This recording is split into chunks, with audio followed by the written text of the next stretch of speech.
very warm welcome to the first episode of Voiced By, which is a new voice actors on voice actors interview format where I will try to do a deep dive with some of your favorite voice actors in a hopefully fun and surprising way.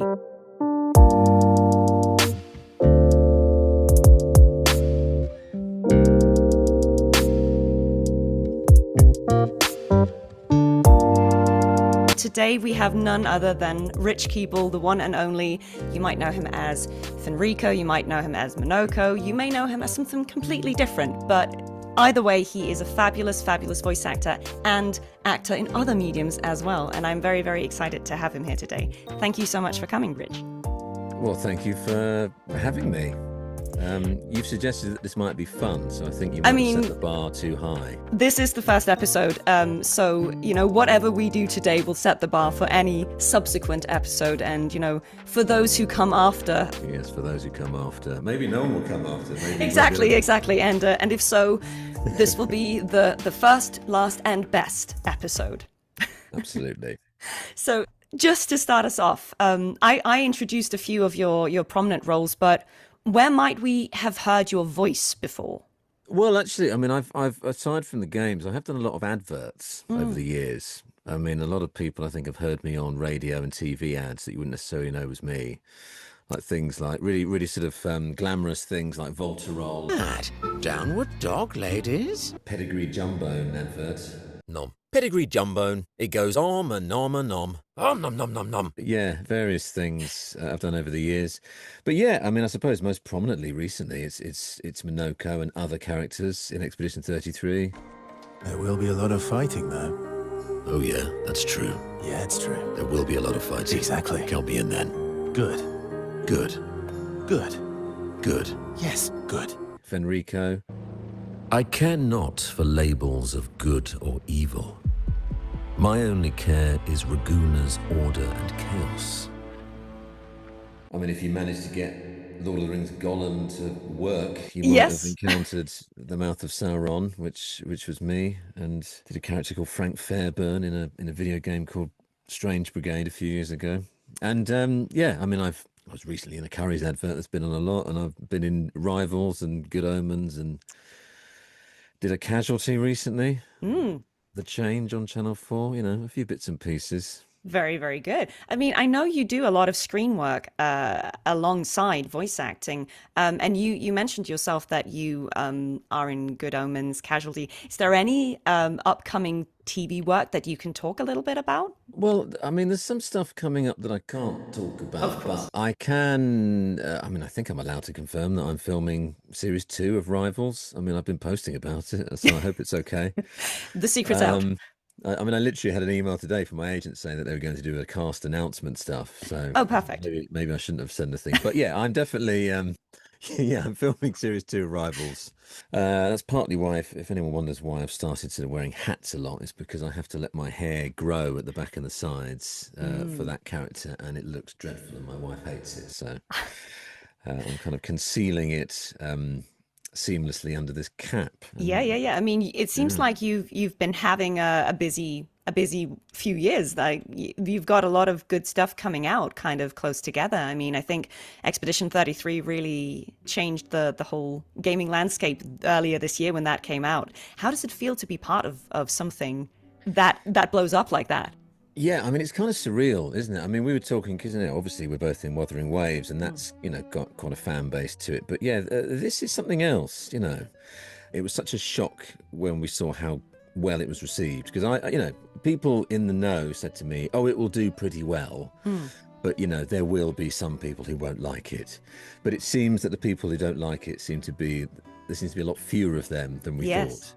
Yeah, I'll be honest. I've only seen praise for it, and I'm enjoying it myself. I'm still only in the first act, but I think it's fantastic. And I can see why it has been so well received. So honestly, well done to all of you. Well, thank you. I'm very lucky that a lot of people seem to like my character, Monoco. Well, that's a spoiler because he's in Act 2. But yes. But the thing that I still can't get over is the fact that I sat down with Jack from Kepler, who are the publisher, and I sat down with Ben Starr, and both of them said, I think it'll do well.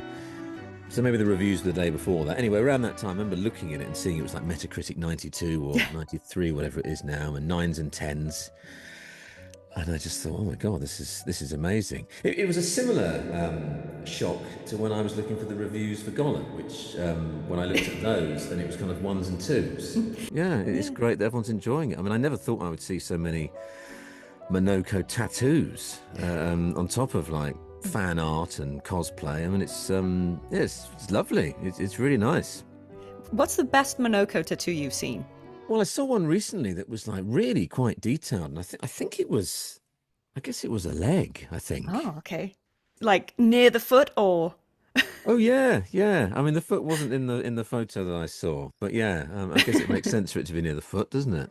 Going Difficult back second just novel. Yeah. a second to your screen work, do you find that working in different mediums as an actor informs the other? Do you feel like it helps you be a better voice actor that you also do other kinds of, I suppose, more full-bodied visual mediums? I think it does. I think perhaps the most simplistic way to say is that I think it just gives me more confidence, I think, to just, when you learn from doing stuff, don't you? And I didn't go to drama school or do any kind of official training, because I sort of started out in sort of like doing live comedy and things like that. But yeah, I think because you're just approaching it slightly differently, I mean, being on a set is very different to being in a booth. I mean, for a start, you've actually got to remember your lines. Goodness me, and not look into the camera and things like that, and remember what you did with your hands and things. But when you're doing video game acting, you're kind of making quick decisions and jumping around all over the place. You might be reading it, but you're still having to work quite hard in a different way. I think they do help each other. Yeah. Yeah. So you mentioned that you didn't necessarily go to drama school, but you gained that experience in a different way.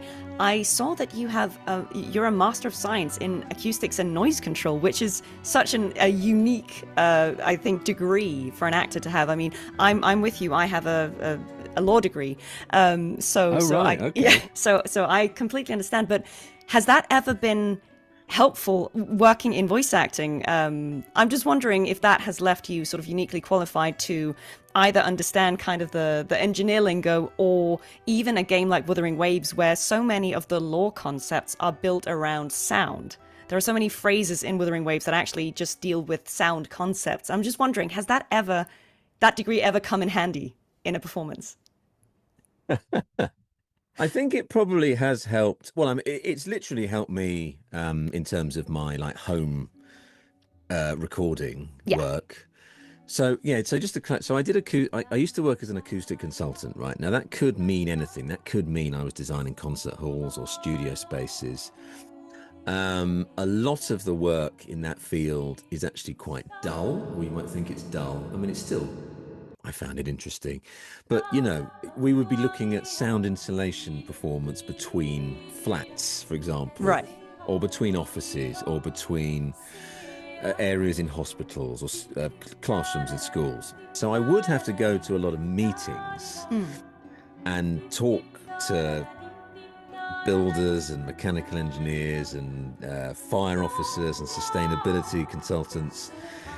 It really helped me probably with confidence and getting used to just sort of remembering stuff, even if I didn't necessarily understand it. You mentioned before that every job you learn something. I saw that you have appeared in a sketch with Mr. Blobby. I know, like, some people might not know what that means. I will add a picture to this in the edit so that you can see what Mr. Blobby is. But I think that's we can say a beloved British institution in itself. What was the context? Why were you doing this? And did you learn anything from it? Well, I think I probably did learn something from it. I probably learned that, if you're in a sketch of Mr. Blobby, he might randomly just whack your head into the floor. How would you deal with Putin? Blobby, Blobby, Blobby. Oh, Blobby. Oh. It was just a silly sketch where, a few of us asked some questions to him.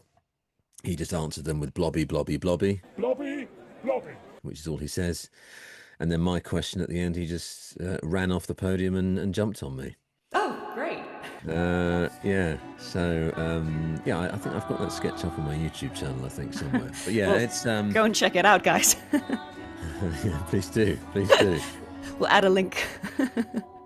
Yeah. That seems about right. So do you feel like with your voice acting, was there a moment where you feel like that was the breakout moment? That was the character that, even if you'd been doing it for a while, that really got people tuned into you as a voice actor? Well, I mean, it's Monoco, Yeah. really. The biggest change, I suppose, if you like, in my career is Expedition 33, because suddenly people do seem to know who I am, whereas they turns out they really didn't before. Yeah. I thought Lord of the Rings was going to really put me on the map, and I mean, that game itself is kind of on the map. But But maybe not the way you meant to. Yeah. So yeah, I mean, yeah, this is the one, I think. I think Yeah. Monoco is the one. Well, I mean, in terms of characters you could be, known for, I suppose it's not the worst. It is a pretty popular character. It is a pretty popular character, yeah. I mean, he's there he is. Oh, yes, there we go. Monoco form. Very good. That blur effect is annoying, isn't it? But yeah, I mean, it's great. I love. It's been a great response, and I feel very fortunate because Monoco, he's not the lead, is he? But he's the kind of the only non-human in the playable team, yeah, he's got great game mechanics, and of course, obviously, I'm very lucky that I played a lot of other characters as well that I could show off about. So it's the gift that keeps on giving, really. We'll come back to those. To round out this section of questions before we move on to the next, can you talk us through a day in the life of Rich Keeble going to a recording session? Do you prepare in a certain way before you go, or do you just rock up and trust the process? Well, I mean, I do prepare. I mean, I do read what they send me. I mean, as you know, and people may not know, they do keep things under wraps quite a lot in the games. I mean, you might just get a picture and a little bit of biog and a few lines when you audition. And then sometimes you don't get much more than that when you actually book it. Expedition 33 was an exception because they sent us like loads of information, like full scripts and everything. And kind of kept us in the loop all the way. But yeah, normally they don't.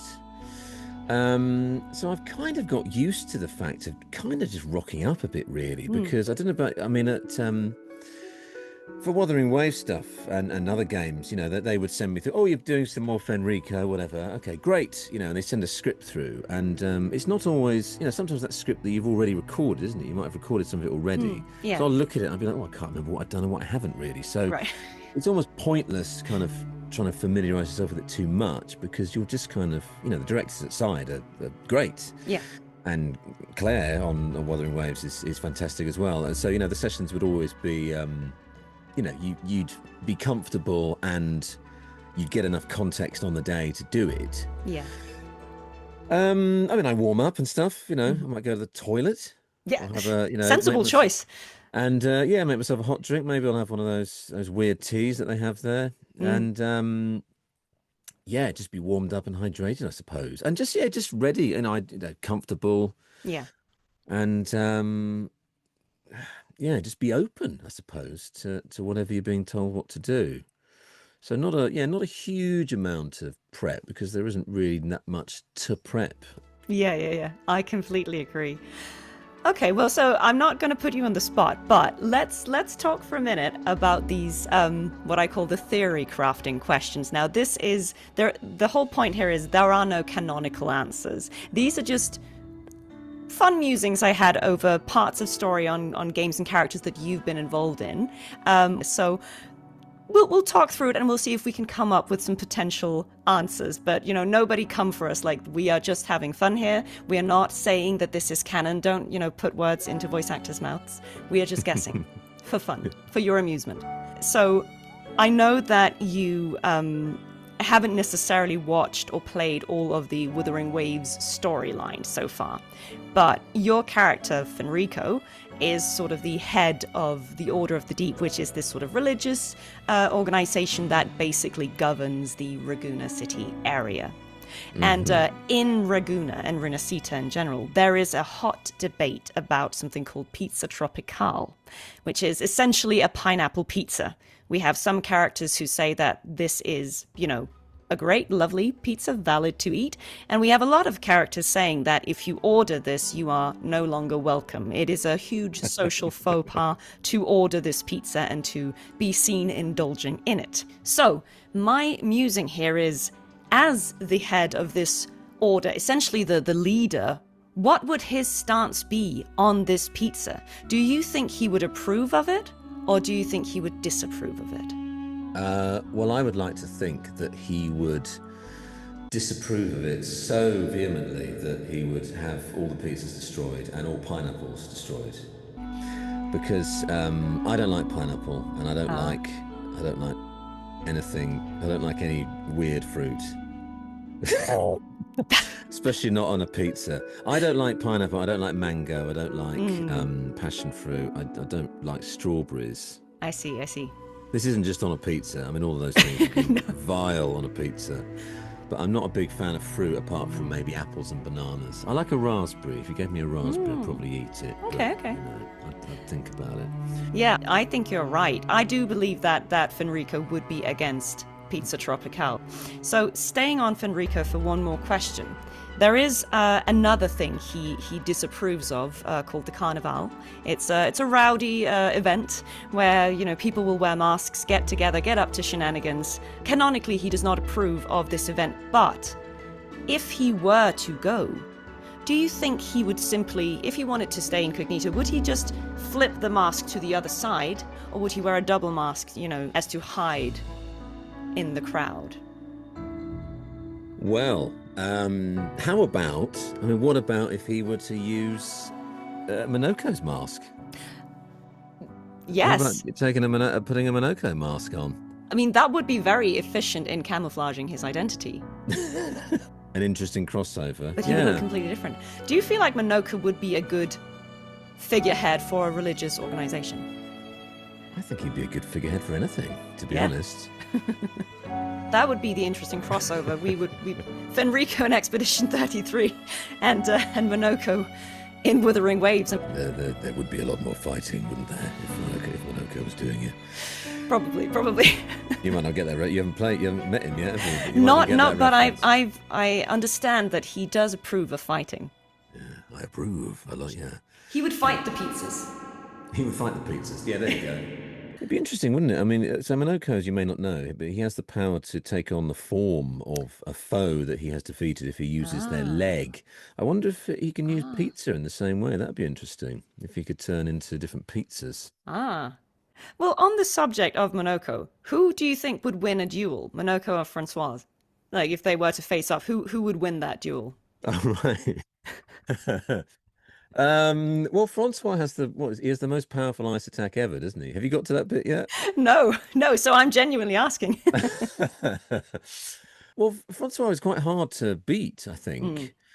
But he also can't move. So I mean, I think yeah, Monoco's gonna win against that rock/turtle easily. So, if you were transported to the world of Lumiere, how many hits do you think you would be able to get in against the Lumiere mime if all you had to do, if all you had to defend yourself with was a stale baguette? Well, I mean, I would have Gamarred several years ago, so I don't have to worry about it. Well, if we assume in the year of... I'll be a distant memory. Yeah, maybe I would have been part of I don't know, some other weird expedition that got naked or took mushrooms. Final theory question, if you will. If Rich Keeble and the more accomplished musicians were to write a theme song for one of the characters you voiced, who would it be and what would it be called? Well, thank you for mentioning that. That's my my musical outfit, which has been sort of inactive for a few years. I mean, at the moment, I'm still very Monoco focused. I think I think I'd have to do something. Although, actually, if I'm writing a song or doing a song to do with Monoco, I don't think I can actually. I'd be competing against the actual theme music, wouldn't I? That already exists. True, true. So maybe I should pick another character. Maybe I should pick Trash Can Man. Maybe You were Trash Can Man. I was Trash Can Man. Yeah. Ah, very good, very good. Do I you have find him? encountered him. Oh, you Yes, have. yes. Okay. Good. Yes. Well, this feels like a perfect segue into the next little bit, which is all about, of course, your range, because I think we're very well familiar with, you have a certain gravitas, I think, to your voice in a lot of characters. But I'm curious about, are there any like earlier roles or lesser known milestones in your voice acting career that perhaps people might not know were you because you were doing quite a different voice? I guess. I mean, probably a lot of people wouldn't have realised that I did Frank Fairbairn. I guess because he was very gravelly, but sort of talking like that sort of thing, which is a voice. I recently did a video on this actually, but I recently revealed that I did a voice for Golgra, who again you won't have met yet. Yes. But because I was doing loads of different voices, I kind of did it like that. Oh, Monoco, what are you doing coming over here? And it was just quite funny that I was kind of acting against myself in these two very deep voices. But they decided to recast Golgra and have them just talk like the other Gestrels, which was, at the time I was like, what the f? But I think it makes more sense that Monoco is the only talking Gestrel. Yeah, otherwise it's just telly stuff like Good Omens or I was in The Beaker Girls once. Oh. I did pop up in Ghost, didn't I? I forgot about that. Yeah, I don't know. People have heard me on some radio advert or something, probably. Yeah. Well, you talked about how you voiced certainly a handful of other characters in Expedition 33. Was that generally the process that they had the main cast also cover a lot of the minor NPCs, or is that just a happy coincidence that you ended up being Trash Can Man and other fan favorites? I think it kind of developed over time because I think Ben's done some other little NPCs in the prologue. Billy, who plays Sophie, did loads of journals, I think. Well, I definitely played the most characters in the game, though. Okay. That has been confirmed. Right. Because I did do 13 characters. Okay. But one of them was the Golgra one that got cut. One of them was a character in the prologue that got cut. Okay.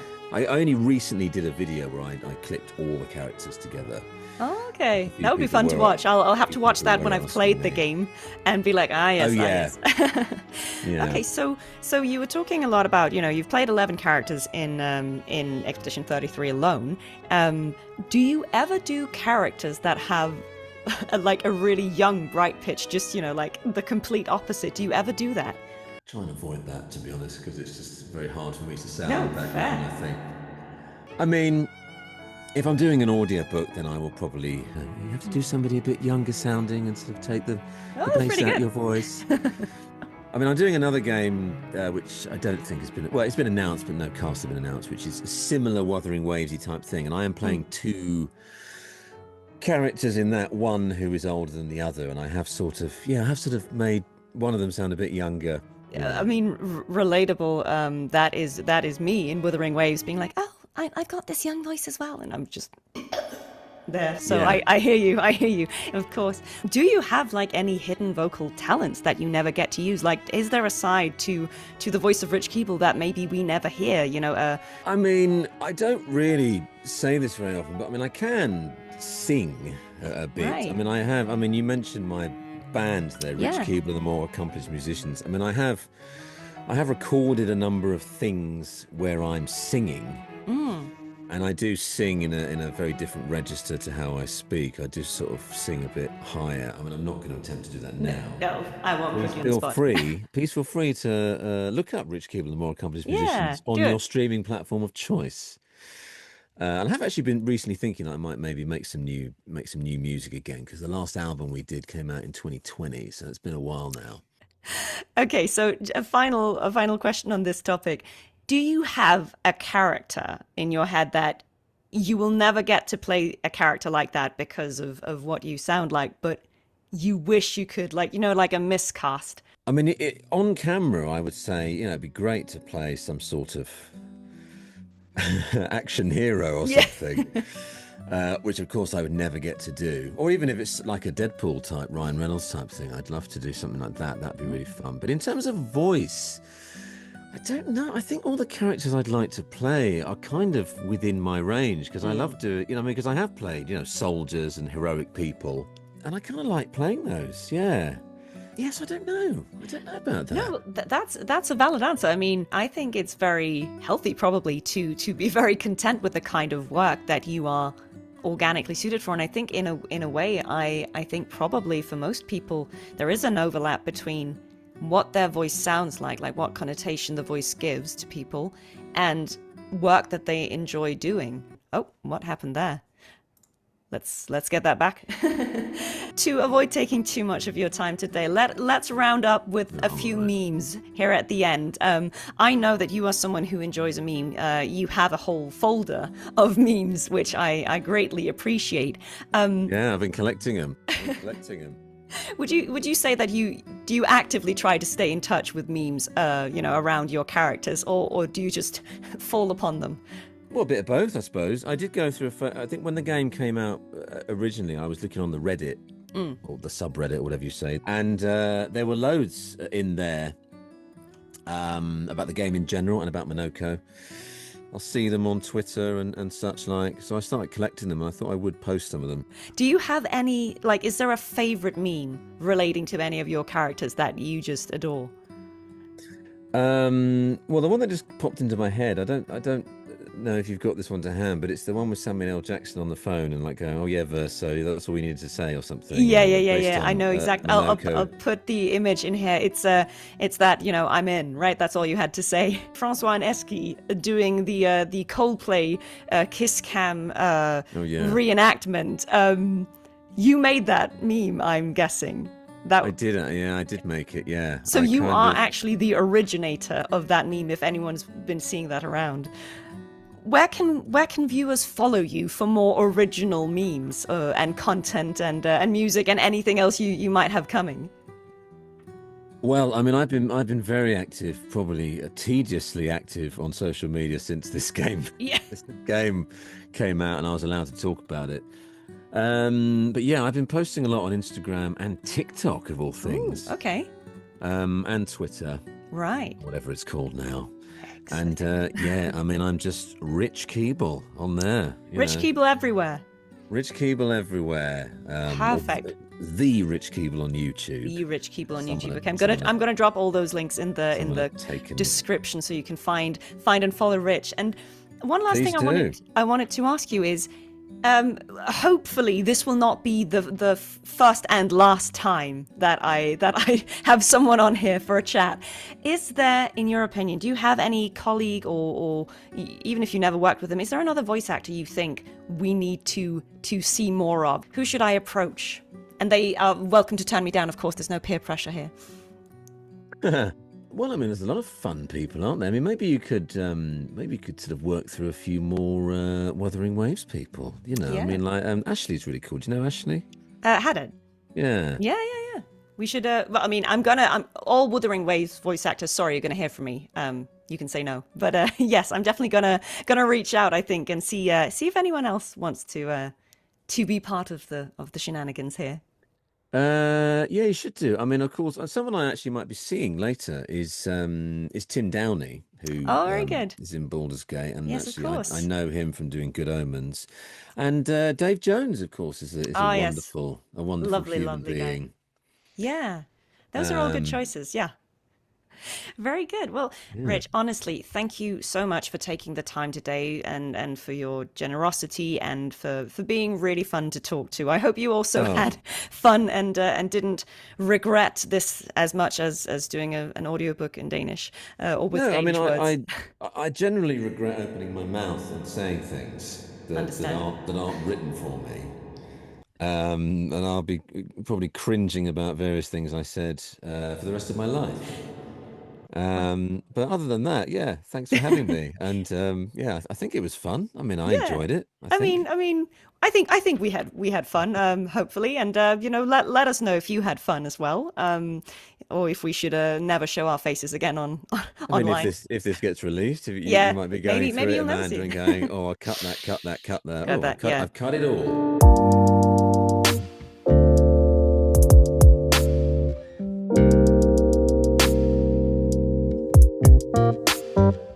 You'll get 30 seconds. It'll be a short by the end. Yeah, just like a little trailer for something that doesn't Exactly. exist. That doesn't exist. That never happened. You had to be there. Yeah.